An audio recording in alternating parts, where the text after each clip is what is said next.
എന്തൊക്കെ ഒരു സ്ത്രീയെ കുറിച്ച് പറഞ്ഞ ആ സമരത്തിൽ നിന്ന് പോകുമോ അതൊക്കെ അവർ പറഞ്ഞിട്ടുണ്ട്.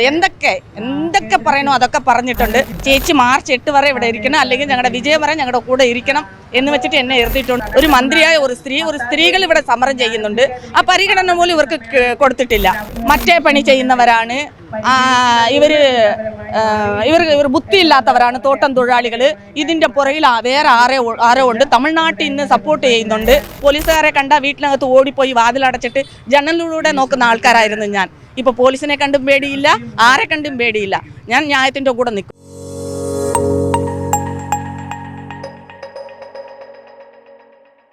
നമസ്കാരം. ഇന്ന് മറുനാടനൊപ്പം ഉള്ളത് പെമ്പിളെ ഒരുമൈ സമരനായികയായ ശ്രീ ഗോമതിയാണ്.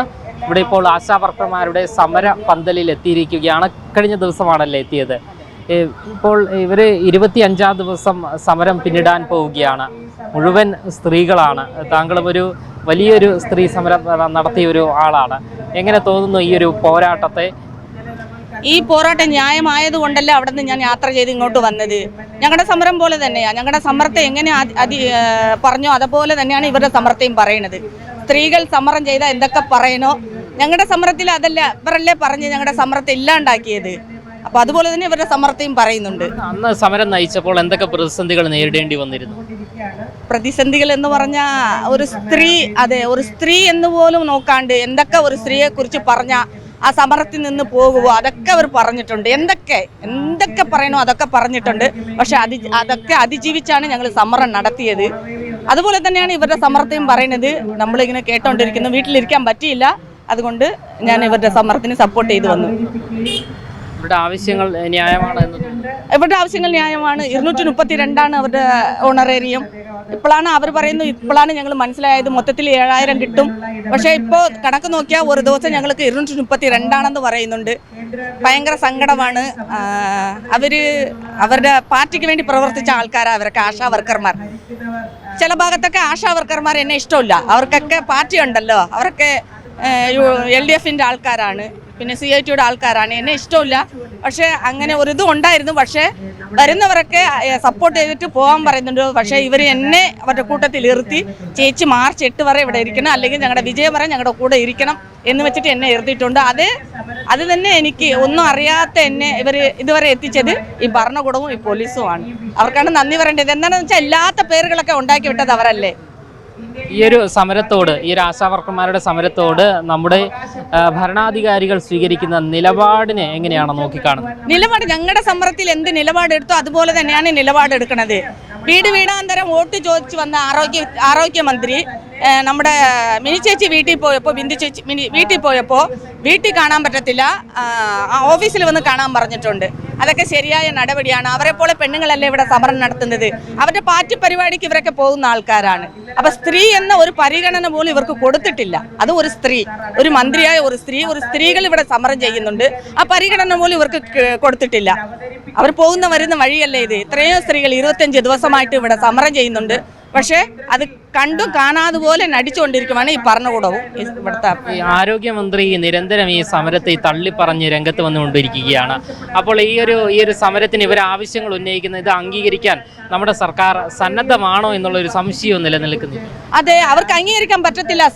സമരം ചെയ്യുന്നത് അവരാണ്. അവരുടെ പുറകിൽ നമ്മൾ നിന്ന് അവർക്ക് ഒരു കുഴപ്പമില്ല. മുദ്രാവാക്യം വിളിക്കാനും കൊടി പിടിക്കാനും മുദ്രാവാക്യം വിളിക്കാനും നമ്മൾ അവരുടെ പുറകിൽ നിൽക്കണം. സമരം ചെയ്യുന്നത് അവർ സമരം ചെയ്ത് വിജയിച്ചിട്ടില്ല സമരം. പിന്നെ പാവപ്പെട്ട ജനങ്ങളെ പറ്റിക്കാൻ വേണ്ടിയിട്ട് അവർ സമരം നടത്തുന്നുണ്ട്. അവരുടെ പുറകിൽ നമ്മൾ നിന്ന ഒരു പ്രശ്നവുമില്ല കേരളത്തിൽ.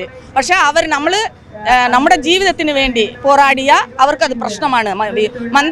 സ്ത്രീകൾ മാത്രമല്ല, ആണുങ്ങളും എല്ലാം വിളിച്ചു പറയും. നമ്മുടെ ഈ കേരളത്തിന്റെ സർക്കാർ ഈ ഒരു സമരത്തിന്റെ ആവശ്യങ്ങൾ അംഗീകരിക്കുമെന്നുള്ള പ്രതീക്ഷ നിലനിൽക്കുന്നുണ്ടോ? അതെ, ഉണ്ട്. അതുകൊണ്ടല്ലേ ഇത്രയും ദിവസം 25 ദിവസം ഇവർ സ്ട്രോങ് ആയ സ്ത്രീകളാണ്. അവർ പറയുന്നുണ്ട് ഞങ്ങൾ വിജയിക്കാതെ ഇവിടെ നിന്ന് പോകത്തില്ലെന്ന് പറയുന്നുണ്ട്. അതുവരെ അവർ എത്ര ദൂരം പോകുന്നുണ്ടോ അവരുടെ കൂടെ ഞാൻ ഉണ്ടാകും. അവരുടെ സമരം വിജയിക്കും, ഉറപ്പുണ്ട്. ന്യായത്തിന് വേണ്ടിയല്ലേ ഈ സമരം. ഈ ഒരു സമരത്തിന് വന്നതിന് ശേഷം ഗോമതി ചേച്ചിക്ക് ഏതെങ്കിലും രീതിയിലുള്ള പ്രതിസന്ധികൾ മറ്റുള്ളവരിൽ നിന്നും കേൾക്കേണ്ടി അങ്ങനെ എന്തെങ്കിലും വന്നിട്ടുണ്ടോ? അല്ല, ആ സമരത്തിലുണ്ടായ പ്രശ്നങ്ങളെ കുറിച്ച് അവർ ചോദിക്കുന്നുണ്ട്. ഇതുവരെ അങ്ങനെ ആരും ചോദിച്ചിട്ടില്ല. എങ്ങനെ നിങ്ങൾക്ക് സംഭവം നടന്നിട്ടുണ്ടോ, എന്നെ ഈ ഭരണകൂടം എന്തൊക്കെ പറഞ്ഞു, ഈ കമ്മ്യൂണിസ്റ്റുകാർ എന്തൊക്കെ പറഞ്ഞു അപ്പോൾ അതൊക്കെ അവർ ചോദിക്കുന്നുണ്ട് ചിലർ വന്നിട്ട്. അപ്പോൾ അത് നമ്മളിങ്ങനെ പറയുന്നുണ്ട്, ഇങ്ങനെ ചെയ്തത് കൊണ്ടാണ്, അടിച്ചമർത്താൻ വേണ്ടിയിട്ടാണ്, ഞങ്ങളുടെ സമരത്തിൽ നിന്ന് പിന്തിരിഞ്ഞു പോകണം എന്ന് പറഞ്ഞിട്ടാണ് ഇവർ ഓരോ സ്ത്രീകളുടെ ഇടയ്ക്ക് കയറി ഞങ്ങളുടെ ഇടയ്ക്ക് തന്നെ ഒരു സ്പ്ലിറ്റ് ഉണ്ടാക്കിയത്. അതുപോലെ അതുപോലെ കയറി വരും ആൾക്കാർ, നിങ്ങൾ സ്ട്രോങ് ആയിട്ട് നിൽക്ക്, നിങ്ങൾ ഒത്തൊരുമിച്ച് നിന്നാൽ നിങ്ങളുടെ സമരം വിജയത്തിലേക്ക് വരും എന്ന് ഒരു ഊർജ്ജവും കൊടുക്കാനാണ് നമ്മൾ വന്നിട്ടുള്ളത്.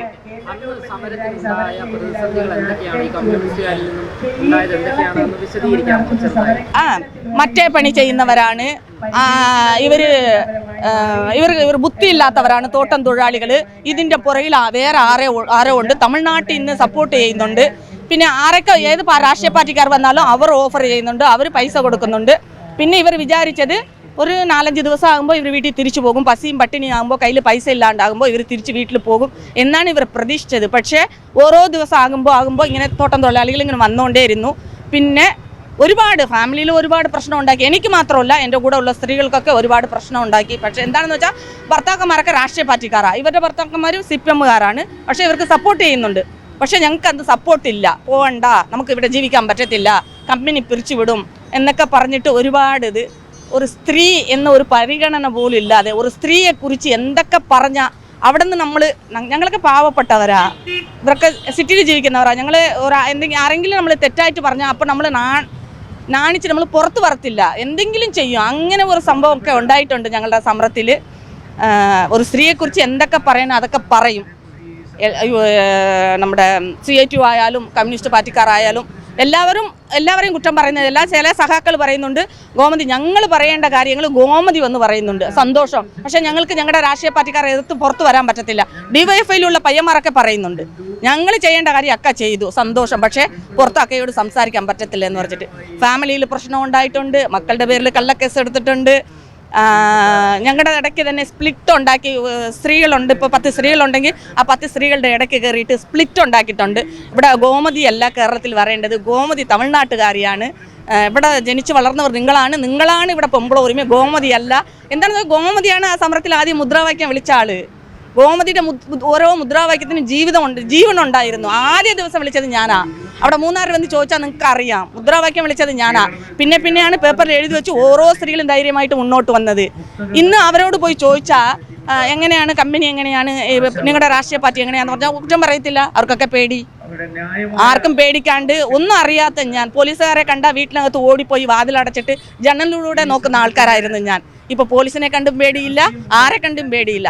ഞാൻ ന്യായത്തിൻ്റെ കൂടെ നിൽക്കും, ആർക്കും പേടിയില്ല. ജീവനെ ഷൂട്ടിംഗ് ഓർഡർ കൊടുത്താലും നമ്മൾ തയ്യാറാണ്, കുഴപ്പമില്ല. എന്നാൽ ഒരു തവണ ജനിച്ചു മരിക്കാനും തയ്യാറാണ് ഇപ്പോൾ സമരത്തിന് വേണ്ടിയിട്ട്, എല്ലാ സമരത്തിലും. കേരളത്തിൽ ഗോമതി ചേച്ചി എവിടെയാണെന്ന് ചോദിക്കുന്നുണ്ട്. കേരളത്തിൽ ഈ രാഷ്ട്രീയ പാർട്ടി ഇല്ലാണ്ട് എവിടെയൊക്കെ സമരം നടക്കുന്നതോ, വിദ്യാഭ്യാസത്തിന് സമരം, വഴി നടക്കാൻ സമരം, ഭൂസമരം, ഇതിലൊക്കെ ഗോമതി ചേച്ചി പങ്കെടുക്കുന്നുണ്ട്.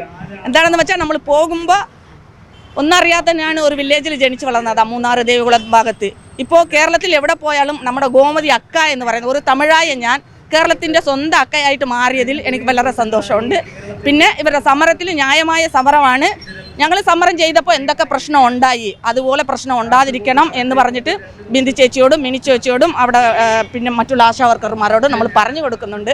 ആരെയും വിശ്വസിക്കല്ലേ, എല്ലാവരും പറ്റിച്ചിട്ട് പോകും നമ്മളെ എന്ന് പറഞ്ഞു കൊടുക്കാൻ വേണ്ടി വന്നതാണ് ഇന്ന്. എന്തായാലും ഈ ഒരു സമരത്തിന് പരിപൂർണമായ പിന്തുണയുമായി പെമ്പിളി ഒരുമൈ സമരനായിക ശ്രീ ഗോമതി എത്തിയിരിക്കുകയാണ്. എന്തായാലും ആ ഒരു പെമ്പിളി ഒരുമൈ സമരത്തിന് നിരവധി പ്രതിസന്ധികളാണ് നേരിടേണ്ടി വരുന്നത്. ഈ സ്ത്രീകളെല്ലാവരും തന്നെ കമ്മ്യൂണിസ്റ്റ് പാർട്ടിയുടെ ഉൾപ്പെടെ വലിയ രീതിയിലുള്ള അധിക്ഷേപങ്ങൾക്ക് ഈ ഒരു സ്ത്രീ സമൂഹം അന്നും വിധേയമായിരുന്നു. അതേ സമാനമായ രീതി തന്നെയാണ് ഇപ്പോൾ ആശാ വർക്കർമാരും നേരിട്ട് കൊണ്ടിരിക്കുന്നത്. എന്തായാലും ഈ ഒരു സമരത്തിന്, ആശാ വർക്കർമാരുടെ സമരത്തിന് പരിപൂർണമായ പിന്തുണയുമായി ഇപ്പോൾ പെമ്പിളി ഒരുമൈ സമര നായിക ശ്രീ ഗോമതിയും എത്തിച്ചേർന്നിരിക്കുകയാണ്. ക്യാമറമാൻ അഖിൽ അശോകിനൊപ്പം അമൽ രുദ്ര, മറുനാടൻ മലയാളി, തിരുവനന്തപുരം.